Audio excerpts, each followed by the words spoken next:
एक छोटी सी motivational story आप सभी के लिए। एक बच्चा एडिसन जो कि प्राइमरी स्कूल का विद्यार्थी था, वो स्कूल में जाया करता था। एक दिन वह स्कूल से दौड़कर घर वापस आता है और अपनी माँ को एक कागज़ देता है। अपनी माँ को दिए गए कागज़ में वह कहता है कि मेरे शिक्षक ने, मेरे अध्यापक ने, मेरे टीचर ने मुझसे ये कहा है कि इस कागज़ को आप अपनी माँ को जाकर देना और उनके अलावा किसी भी व्यक्ति के पास यह कागज़ नहीं जाना चाहिए। एक लेटर जो कि उसके टीचर के द्वारा उसको दिया गया है वो उसे जाकर दे देता है और वह अपनी माँ को जाकर कहता है कि ये मेरे टीचर ने मुझे दिया है और इस लेटर में उन्होंने कहा है कि इस लेटर को सिर्फ अपनी माँ को ही देना और किसी व्यक्ति के पास यह नहीं जाना चाहिए।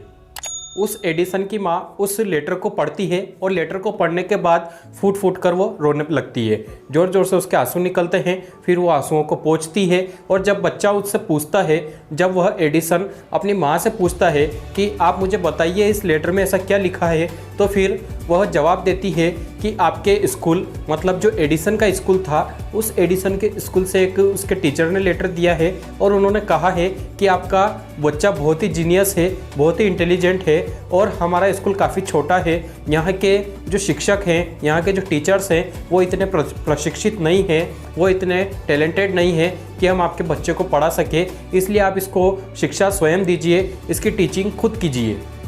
कुछ वर्षों बाद वो बच्चा एडिसन एक साइंटिस्ट बन जाता है और उनकी माँ का देहांत हो चुका होता है, वो अब उनसे दूर जा चुकी है। लेकिन जब वह अपनी ज़रूरी चीज़ों को ढूंढ रहे होते हैं तभी उन्हें वह अलमारी में एक कागज़ फिर से उनको मिलता है, वही लेटर जो कि उनकी माँ ने उनके लिए पढ़ा था और जो उनके टीचर ने उनके लिए दिया था। उस लेटर को वो पढ़ते हैं, उसको वो देखते हैं, तो उस लेटर में लिखा हुआ जो होता है उसको देखकर, उसको पढ़कर वो ज़ोर ज़ोर से रोने लगते हैं और उन्हें एहसास होता है कि मेरी माँ मेरे लिए क्या थी।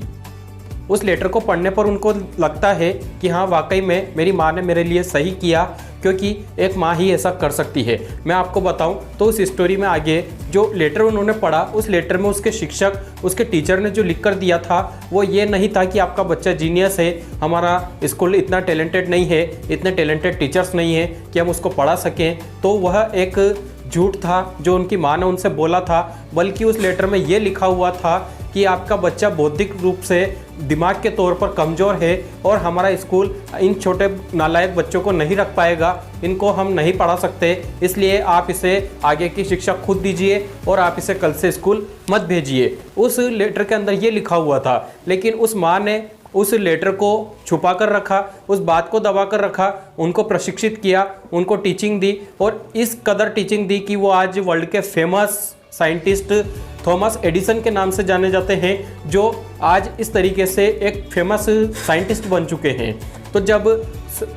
एडिसन ने इसके बारे में, खुद के बारे में लिखा, तो उन्होंने कहा कि मेरी माँ की एक इच्छा शक्ति और उनकी पॉजिटिविटी की वजह से ही आज देश को और पूरी संसार को एक फेमस साइंटिस्ट मिल पाया है। तो वो अपनी माँ को याद करते हुए रोने लग जाते हैं। तो स्टोरी का एंड हो जाता है और स्टोरी यहाँ पर मोटिवेशनल रूप से यही है कि जो आपका पॉजिटिविटी है वही आपके लिए इम्पोर्टेंट है। जितना पॉजिटिव आप रहेंगे उतना बेहतर रिजल्ट आपको मिलेगा। तो आप पॉजिटिव बने रहिए, पॉजिटिव थिंकिंग लाते रहिए।